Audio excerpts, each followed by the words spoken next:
Igbo Bibo ekele m unu sika onye chiri si biko ya zere. Aka m bụkwa nwanne unu nwoke NDS Opinion TV. Abịakwa m ọzọ n'ụbọchị taa iwetakwara nke o si adị n'ikuku uche nke m.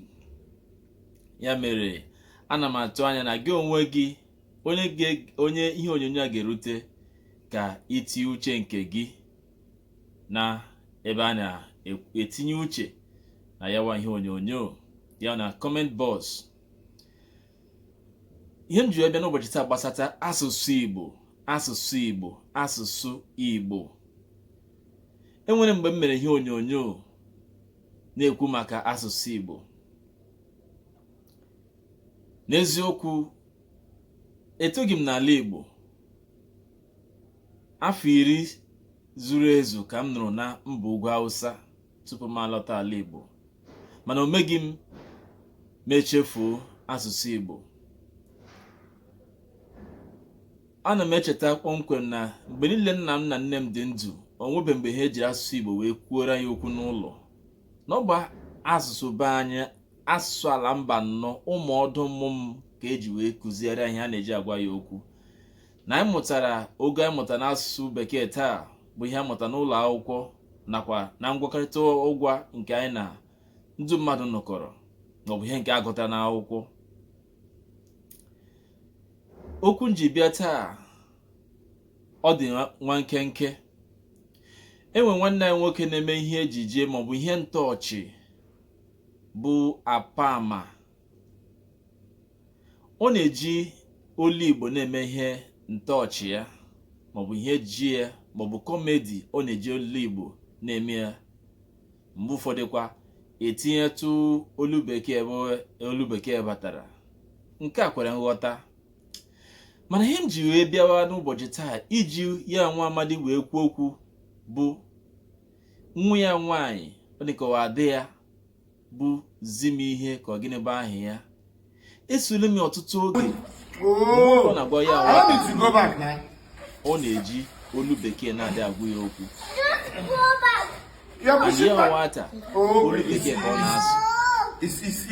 Mana ya nwa na-eji asụsụ Igbo na-eme ihe igosipụta na ọ chọrọ ịkwalite ala Igbo. Mana ajụzi nwa ya nwaanyị o ji asụsụ bekee na-agwa okwu n'ụlọ ma mgbe ha na-eme ihe eji ma mgbe ebe ọbụla ha na-aga. Ị ga-ahụ ebe ihe na nwa ya na-agba igwe egwuregwu nna na nwa na-egwu. Olu oyibo ka o ji wee na-agwa nwa ya okwu. Mana ajụzi ọ bụ na ọkpụ isi amaghị akpụ ka ọ bụ na agụba dị nkọ. Anyị na-asị na asụsụ Igbo na-ala ala, asụsụ Igbo na-ala ala, mana ụmụ anyị ndị ka anyị na-amụtazi ugbu a, anyị na-aga n'ihu na-ejikwa olu bekee na-ekwuru ha okwu maọbụ na-ekụzi ihe n'ụlọ. Enwere nwanne anyị nwoke bụ Chief Sir Tony Chukwu. Otu mgbe ọ kpọkụrụ ndị ntorobịa na civil call na ụmụeze emume. Ya si onye ga-ekpe ekpere.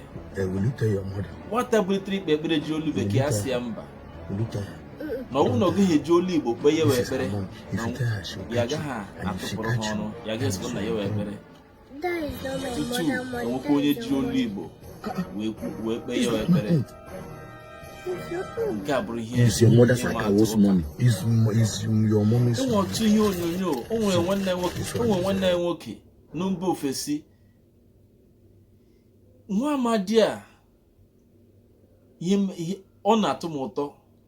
Ya nwa amadi otu o si wee kụziere nwa ya nwoke Ifeanyị asụsụ Igbo, na ya nwata na-aracha asụsụ Igbo dịka nga a na-aracha ofe dị ọkụ. Enwe onye nke ọzọ nke ị ga na-ahụ ihe onyonyo ya ebe a, ebe ọ na-ekụziri nwa ya nwoke ọdịnala Igbo, ji asụsụ Igbo na-ekụziri ya ha na mba ofesi ebe ha nọ. Enwekwe ndị ọzọ ọbụla dị na China bụ ebe akpọkọrọ ụmụaka, ụmụ ndị ọcha. Otu, abụọ, atọ, anọ, ise, isii, asaa, asatọ, itoolu, iri. ihe a emeela na mgbe a na-ele nlele nke nlecha nke eji apụta na ogo nke sekọndịrị, ọ na-abụ asị etinye Igbo onye ajọ nkwe ihe eji Igbo eme onwe ihe eji Igbo eme eleghara ya anya. Ụfọdụ a na-ekwe etinye na ihe nlele ha, ụfọdụ a na-etinye ewu na egwu na-atụ ha ide ede, egwu na-atụ ha ego ha agụ, egwu na-atụ ha bịa na asọ nwe ihe eji ya eme. N'ogo nke mma na ogo nke m na nke mma eji m Igbo na-emere ihe,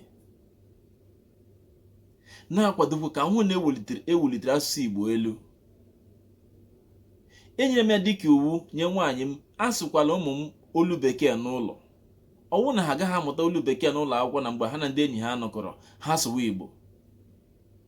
China taa adịghị asụ olu bekee, otu mba ndị ọzọ adịghị ekwe asụ olu bekee. Ndị nke sịrị asụ ga-abụ ndị nke gụrụ akwụkwọ gụlite maọbụ na-anụghị n'ala ha wee gụọ akwụkwọ ha enwe ike na-asụ bekee.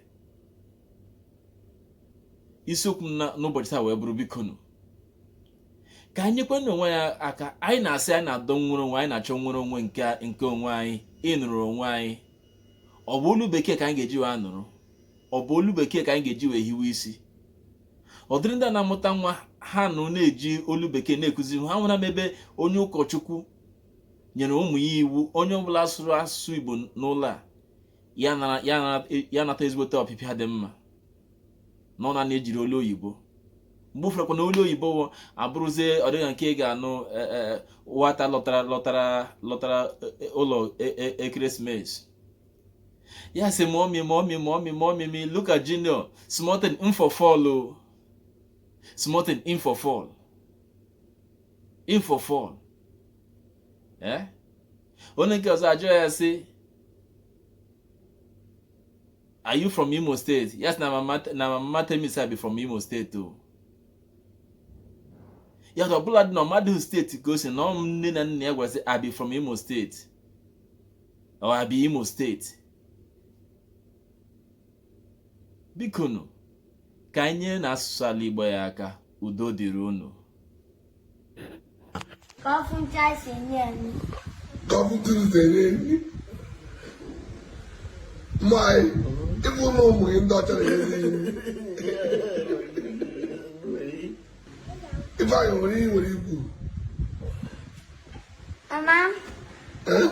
Mama. Can't tell me, ma. Oh, be going. It's Muslim Dalo. Only a girl. A coach and I know that you want me. Okay, send that I can even. Coffin Chase. I'm a few years now, okay, what is it? Maybe. Come again. Come and I from Chase near mine. Go and have to say wine. One day I can laugh. Let you go there. Come see your mother. Get to your room. I am walking. If I know about it's like okay. My name is Shania Keta. I was there to mother. Il parle wala izuma yake presa. Pourquoi vous t'asseoir comme ça, il va fatiguer. Tu n'as pas laissé elle là-bas. Comme ça. Parce que ça on fait, c'est sport. Ça marche pour elle. Il faut que tu network là-bas. قومي بالويك بركتي تاني انه معامله عليك تتوقف له بعد ما يمكن تجي بعد تتركزوا عليه الدباح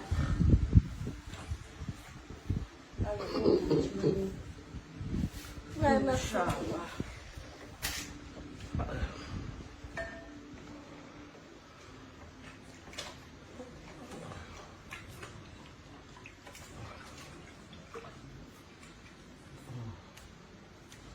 Okay, 1 minute or to go, you are going.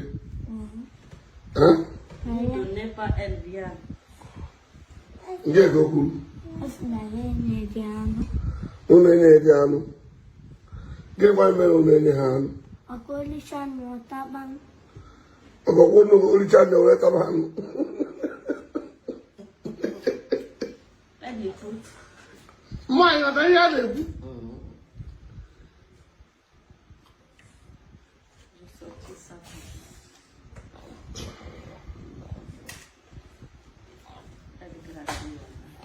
Huh? Can you more you? Us no buko. Huh? No buko. No cargo. Grandi. El Grandi. No bugo. It's not even. I think no. Obugo. Oh, sorry, the guy. Grandi. The whole can wear blue. Yeah, Grandi. Igbo it's normal. Mana Isu Igbo. Iye kubu. No kana. No kana. Omego gini. Okana nka. Oh, the Belano, I can eat animal farm. Okay, I'm going to go to a restaurant.